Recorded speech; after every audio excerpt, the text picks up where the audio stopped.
Hi guys, हा माझा पहिला ब्लॉग आहे। माझी जर्नी तुमच्याबरोबर मी स्टार्ट करते आहे, म्हणून तुम्हाला मी फ्लावर फेस्टिवल भायखळा येथे घेऊन आलेली आहे। वेगवेगळ्या फुलांचा आनंद घ्यायला निसर्गरम्य वातावरण इथे निर्माण होणार आहे।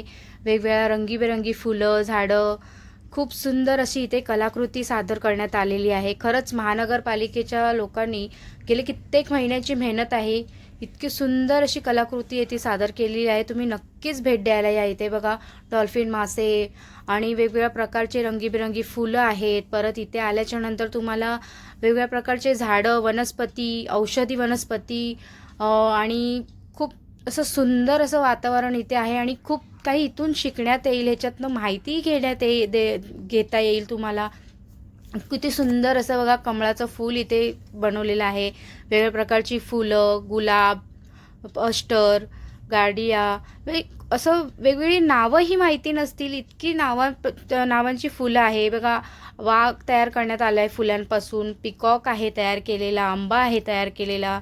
म्हणजे असं बघण्यासारखं इथे खूप सारं आहे। तुम्ही नक्की भायखळा इथे येऊन नक्कीच भेट द्या।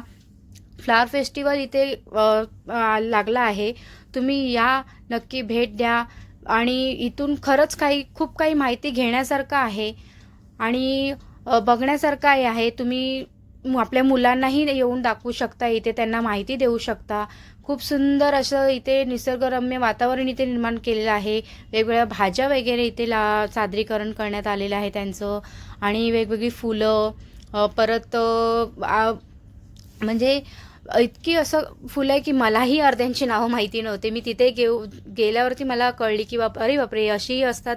तर नक्कीच तुम्ही इथे या, तुम्हाला खूप काही माहिती मिळेल ह्याच्यातून आणि शिकताही येईल की कसं आपण वेगवेगळे बघा ना, किती सुंदर अशा भाज्या आहेत। बघूनच असं इतका आनंद वाटतंय ना, मनाला प्रसन्नता वाटते। वेगवेगळ्या प्रकारची फुलं इथे मराठी अभिनेत्री वर्षा उसगावकर मॅम आलेले आहेत, त्याही बघण्याकरता आले। फ्लावर फेस्टिवल त्यांनाही किती आवड आहे त्याच्यातनं दिसतंय।